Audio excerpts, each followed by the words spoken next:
नमस्कार, जय हिंद, जय Bharat and welcome to Def Talks. This is Aadi Achint. हमारे साथ हैं पथिकृत भाई जो बात करेंगे भाई पाकिस्तानी क्राउन ज्वेल्स की। अब एक ही है क्राउन ज्वेल पाकिस्तान के पास, तो उसका नाम है एटमी असासे। उस पे ही रोते रहते हैं सारा टाइम। सो होगा क्या? मेरी एक थ्योरी है जो मैंने आपके सामने करीब 1-1.5 साल पहले रखी थी कि भाई पाकिस्तान के न्यूक्स आर ट्रांसफरेबल बेसिस। ठीक है। और जब ऐसा टाइम आएगा तो उसके लिए पूरा प्लान रेडी है कि भाई उसको उठा के एक किसी और देश के अंदर दे दिया जाएगा। और वो देश का नाम भी बताया था मैंने आपको, जगह भी दिखाई थी मैंने, उसके मैप्स भी दिखाए थे कि वो देश है Saudi Arabia. To a point Pakistan का एक missile testing and nuclear facility को लिटरली कॉपी पेस्ट करके सऊदी अरेबिया में बनाया हुआ है। तो होगा क्या? कब होगा? और ये जो भारत पाकिस्तान के बीच में चल रहा है, इसमें कुछ गेम है एटमी असासों का कि नहीं है? Welcome to show. Thank you Aadi भाई और आपके दर्शकों को मेरा प्रणाम। I hope the audio is fine. तो सो लेट मी एक तो शुरू करते हैं एक चीज से कि देखोगे बहुत लोग बोलेगा कि अरे देखो इजराइल का लड़ाई चल रहा है, रशिया का लड़ाई चल रहा है, 2-3 साल से चल रहा है, इंडिया क्या कर पाएगा ऐसा लड़ाई में, थोड़ी ऐसा यू विल सी इनवेरिएबली ऐसे लोग भी बोलते रहेंगे। तो एक चीज before I get into the nuclear part, एक चीज let's make it very clear.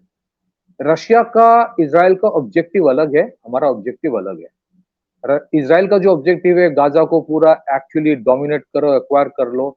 Russia का जो ऑब्जेक्टिव है कि ईस्टर्न यूक्रेन को they have to go for ground invasion करके कंट्रोल करो, क्योंकि वहां पर रशियन पॉपुलेशन है। डॉनबास रीजन, फिर उसके बाद जपोराजिया, फिर खार्किव, ये सब जगह पे है, खेरसो।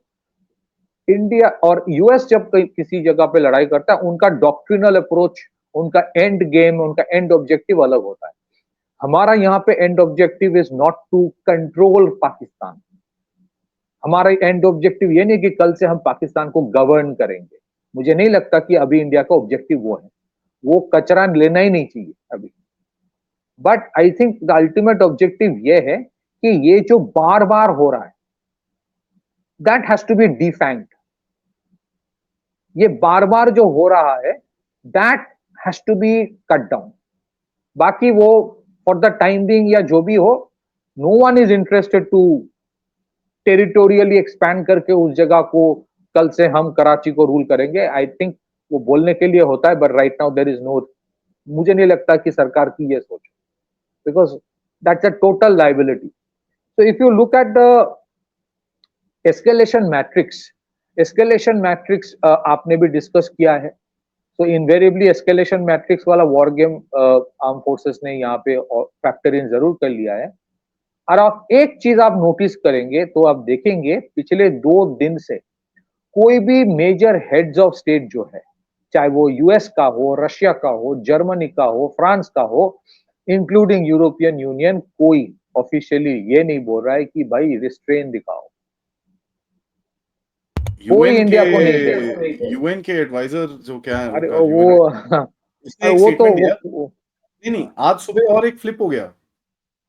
यूएनएससी ने स्टेटमेंट दिया है जहां पर वो बोलते हैं भैया go and get him. Basically that's what they said कि these perpetrators of this thing needs to be brought to justice. Yes. तो यूएन के so if you look, secretary general बोला और यूएनएससी कुछ और बोल रहा है। नहीं, यूएन सेक्रेटरी जनरल को सैलरी मिलता है, उसका कोई उसका औकात, सॉरी टू से, उसका औकात ना, मतलब G20 सेक्रेटेरिएट जब होता है कोई देश में, उसके कुछ लोग जो होते हैं उससे भी नीचे है यूएन सेक्रेटरी जनरल का औकात, मेरे लिए। Sorry but this is, I have been part of G20, I know G20 की रेलेवेंस आज यूएन से भी ज्यादा है। सो फ्रैंकली अगर आप देखेंगे वेयर इट इज गोइंग, देखिए पाकिस्तान का जो न्यूक्लियर डॉक्ट्रिन कहने के लिए है, there is a nuclear doctrine. उनका न्यूक्लियर डॉक्ट्रिन है कि भाई हमारा फर्स्ट यूज पॉलिसी है, ये उनका है, मतलब थियोरिटिकली है। फर्स्ट यूज पॉलिसी क्या है कि अगर एक थ्रेशोल्ड को क्रॉस किया जाता है, हमारे इकोनॉमिक अगर बर्बाद कोई करना चाहे, हमारे मिलिट्री को कोई बर्बाद करना चाहे, हमारी सोवरेंटी को कोई बर्बाद करना चाहे, भले ही हम करते रहे, भले ही हम करते रहे, लेकिन कोई और अगर हमारे ऊपर करे तो I will put my finger on the nuclear trigger. तो इनके अगर आप देखेंगे, ये दो चीजों के ऊपर ही हमेशा इनके डीप स्टेट खेलता आया है। एक है non state actors, state sponsored non state actors, जिससे वो प्लॉजिबल डिनाइबिलिटी फैक्टर लेके कुछ भी करता रहता है। और दूसरी चीज ये है कि कोई भी अगर बोले कि अगर ऐसे करोगे I will then do the needful, फिर बोलता है भाई हमारे पास तो न्यूक्लियर वेपन है, सोच लो। ये गेम चल रहा है। एम आई राइट? यही गेम चल रहा है ना पिछले 20-30 साल से। Now the issue is this कि कन्वेंशनल अगर एस्केलेशन होता है उसका मैट्रिक्स अलग है, but the moment you talk about nuclear, तो न्यूक्लियर अगर ऑप्शन की बारे में हम बात करें, एक देश के लिए ऑब्जेक्टिव क्या होता है? और ये हम लोग जो बात करें this is typical open source, हम लोग कोई ऐसी बात नहीं कर रहे जो कॉन्फिडेंशियल। देखिए, पाकिस्तान के पास कितने न्यूक्लियर वॉरहेड है, for a country like India that is not that much important.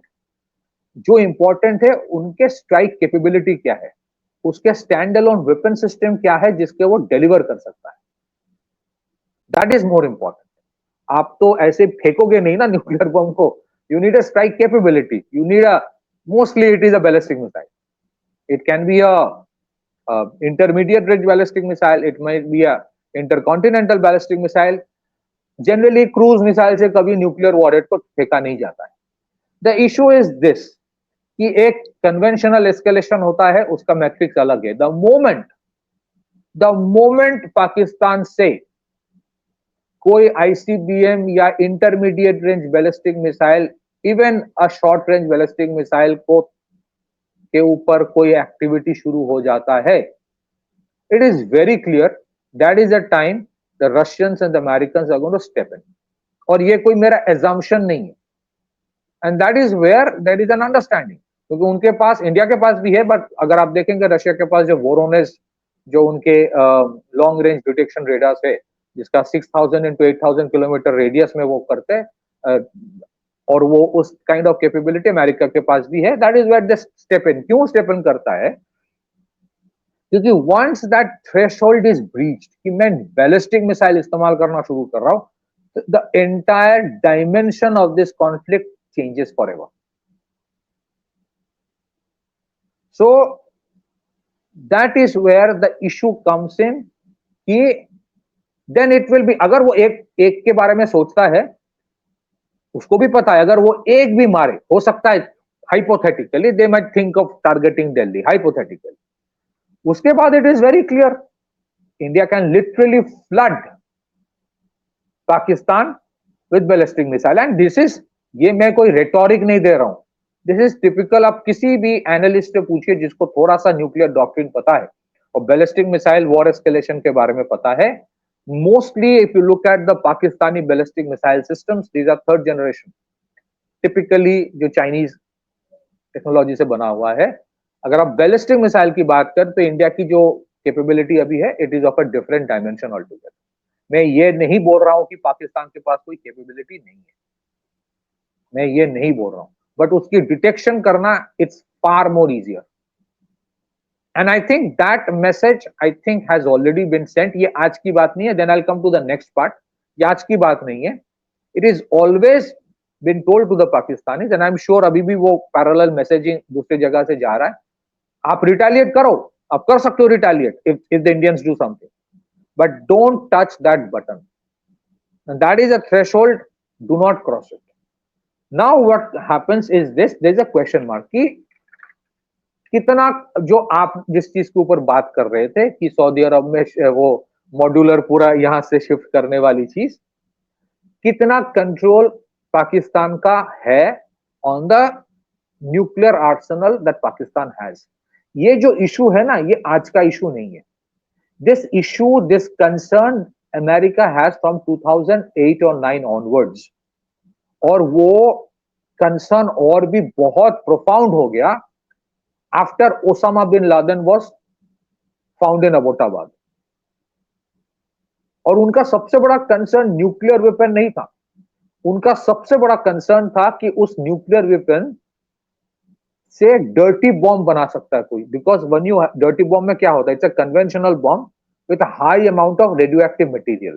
तो कन्वेंशनल बॉम्ब की तरह वो एक्सप्लोड करेगा, लेकिन उसका जो radio active material then it will get into the atmosphere, it might end up causing cancer to 50,000 5 lakh people। in a span of 6 months to 1 year. उसको dirty bomb कहा जाता है. So from that time onwards there is lot of concern the Americans have. उसको पर Obama ने भी statement दिया था 2011 में about the concern they have about Pakistani nukes. इसके ऊपर मैं एक चीज बताना चाहता हूं. ग्राहम एलिसन जो है Bellfort centre for science and international affairs, as per them in 2011 there were 3 concerns they had about the Pakistani nuclear weapons. First is a terrorist theft of a nuclear weapon. Second is transfer of a nuclear weapon to countries like Iran, जो पहले पाकिस्तान कर चुका है, जैसे nuclear, जैसे north Korea को देना जो ओपन सोर्स में जो मिलता है. Third is a takeover of a nuclear installation or any facility which is part of the Pakistan nuclear program by any terrorist group. इसमें तो पाकिस्तान के तरफ से जो स्टेटमेंट्स आते हैं वो स्टेटमेंट ये है कि नहीं हमारे जो एंटायर स्ट्रक्चर है दैट इज डीमैटेड मतलब कि अलग अलग डिसइंटीग्रेटेड वे पे रखा जाता है. नहीं, यहाँ पे आदि भाई एक चीज और कहना चाहता हूँ. जब कोई बैलिस्टिक मिसाइल पाकिस्तान से अगर छोड़ा जाता है ना, उस time no one can find out if it has a nuclear warhead और it has an conventional warhead. That is why ballistic missile is a no go area. अगर वो बैलिस्टिक मिसाइल ऑप्शन आप डिक्लेयर करते हो then it is presume that it might have a nuclear warhead और उसका जो retaliation होगा उसको ध्यान में रखते हुए होगा. Then there is no going back. Now if you look at जो what has happened in Pakistan, अगर आप देखेंगे ये in the last say 10 to 15 years, Pakistan में there has been at least 6 such attacks by militant organizations in such facilities which were part of the Pakistani nuclear program. At least 6 such attacks. So इसी वजह से ये जो concern है that is there.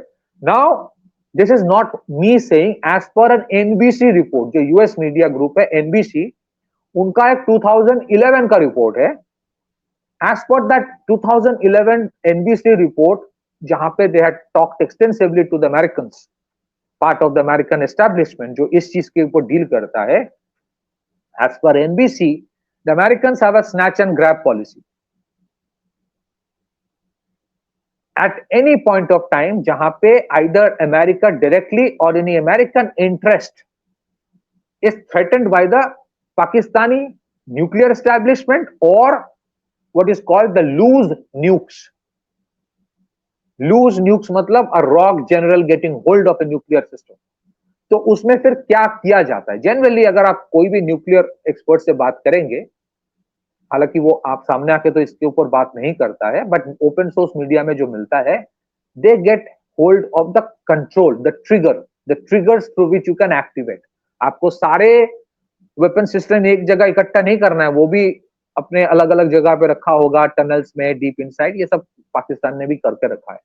But you need to get hold of the switching mechanism जिससे वो activate होता है.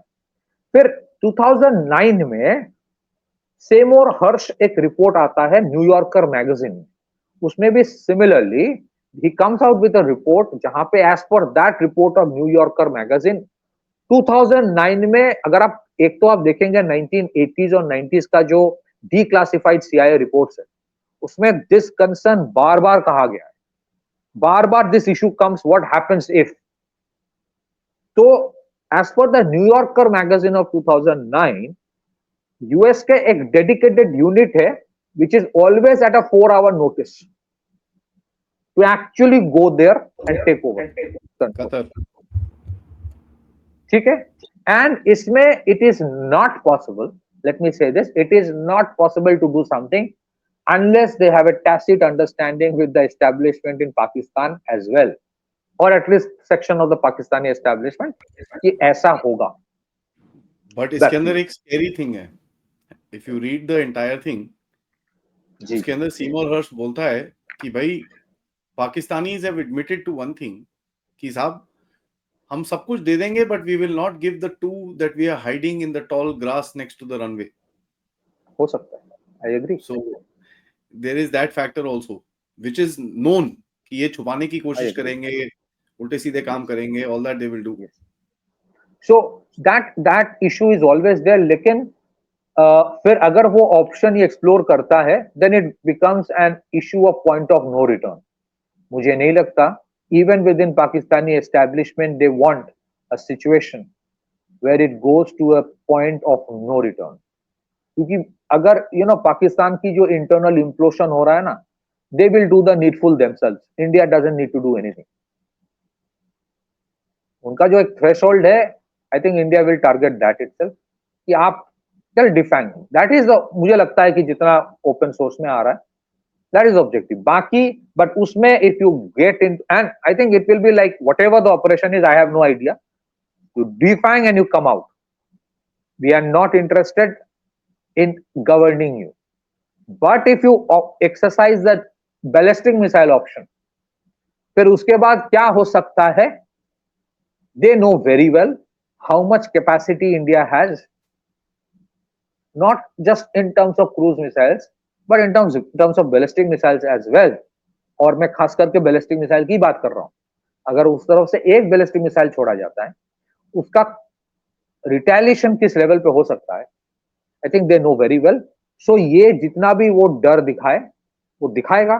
That scare a certain amount is definitely there, लेकिन उससे आप तब तक बैठे रहोगे कि they will keep on killing and then they will keep on threatening कि मेरे पास ना ये है, अब देख लो. So somewhere you have to take that risk and go ahead. And मुझे लगता है these are been factored in. If you look at the approach of the Americans in the last 2 days, the statements by the director of national intelligence, the spokesperson of White House, Trump himself, they are okay. They are very cool. They are very relaxed. Have you seen that? They are very relaxed. That means there is a lot of things that have already worked out. If India does the needful. Back to you. Yeah, looks like that. It's very important. And मैंने इसके बारे में एक छोटा सा मैंने show भी करा है, भी रिकॉर्ड आज मैं डालूंगा उसको, which is with Ambassador Kamal Sibal, and he shared the similar view. But last में I think we need to discuss one very important factor is that Pakistan एक ऐसी एंटिटी है, and if you remember 99 में जब इनके ऊपर pressure आना शुरू कर दिया था इन लोगों ने, they had started arming their nukes and everything, and तभी बिल क्लिंटन ने बोला था बेटा तू पहले इधर आ जा before I hammer you to the horizon. So ये एक I don't think it's a threat, and I don't think it will be ignored this time. हाँ, you are absolutely right. और उसमें एक चीज है, देखिए it is a known fact कि जिस लेवल की अमेरिका के पास और रशिया के पास सर्वेलेंस कैपेबिलिटी है, और मुझे लगता है to a great extent India के पास भी आज वो है, कि if you start activating the system तो वो पता चल जाता है कि आप वहां पे मूवमेंट हो रहा है. एंड आई थिंक मतलब when it comes to that kind of capability, अगर इंडिया में भी वो मूवमेंट होता है तो अमेरिकन कम टू नो. ये तो it is a known fact. So आपने जो सही कहा कि 99 में जो मूवमेंट हो रहा था, हो सकता है you can say that 25 years technology have gone many leaps and bounds, even more. So I think that is the moment when everyone else steps in. क्योंकि, और मुझे नहीं कह रहा हूं कि उस assumption से इंडिया जा रहा है कि कोई आएगा मेरे को बचाने. No, it's not that. You don't need to save us, because if they explore that option, then I have a no holds barred approach. तो ये मत बोलना कि क्या हो रहा है. Then it's a different thing. इसी वजह से they'll come because they don't want to get it. They don't want this to get out of control. Even the Americans don't want. हाँ, they want Indians to do the needful, जो उनको लग रहा है यार कोई कर दे तो बेहतर है, मैं खुद नहीं करूंगा. So you are right. Movement जब होगा ये पता चल जाएगा, and then I'm sure everybody in UNSC knows what is to be done. Back to you. तो you are right. वो threat इस बार शायद काम नहीं कर रहा है. Yeah, that and as a matter of fact, आपने जो there's that thing ना, nuclear umbrella which is there. I think that got busted in Kargil and that got busted in Balakot and all that again. So it's Absolutely. जो bluff है, basically nuclear bluff, nuclear bluff जो है, hold out their bluff, but it's not a non-threat. It's something that we'll have to the planners. Exactly so इस discussion का मतलब ये नहीं कि कोई नहीं कुछ नहीं है, ऐसा नहीं है. There is a threat, but they have crossed the limit so many times that in spite of this threat, you have to go ahead and you know how to deal with this threat. You know how to deal with this threat. It's not an existential crisis for us, but हमारे को एक statement भी देना पड़ेगा आगे जाके, because we can't keep on going through this nonsense. So Yes. whatever action And is being हाँ has to be. आप बिल्कुल सही कर रहे हो. जी All right. बताइए सर.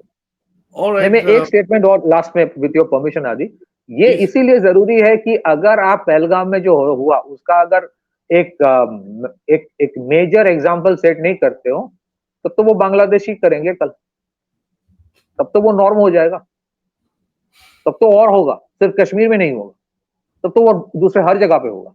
दैट इज व्हाई ये जो औरतों को छोड़ा है ना, दिस इज टेररिज्म. वो जाके बोलेंगे ये आतंक क्या होता है. To see somebody die behind you, beside you, your best near one, dear one. So somewhere there has to be a stop to this. ये बंद करो. And that's why whatever necessary will be done. Back to you. That's true. Thank you so much, bhai, for that update. We need to keep a track. अभी बोलते हैं ना, time is getting even more critical.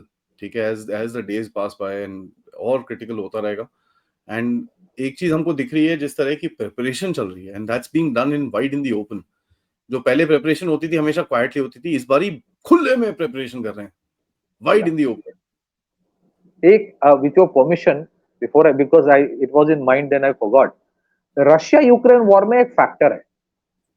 Ukraine was constantly getting replenished from the west, पैसा, missile, everything. तो Russia बार बार उनका attack का मतलब ही होता है कि वो जो रिप्लेनिशमेंट होता है वो एक थ्रेशोल्ड के ऊपर ना जाए. पाकिस्तान के पास अभी रिप्लेनिश करने के लिए ऑफिशियली एज ऑफ येट कोई नहीं आएगा. Whether it is missile, whether it is fuel, whether it is fund, अभी नहीं आएगा. That is one thing that has to be kept in mind. So these are not to similar war. Back to you. Thank you so much भाई. And सब audience से मेरा request है, video को like जरूर करिए, सब्सक्राइब करिए, and please keep supporting this channel. QR code, PayPal, super sticker, super chats या मेंबर्स बन के. नमस्कार, जय हिंद, जय भारत.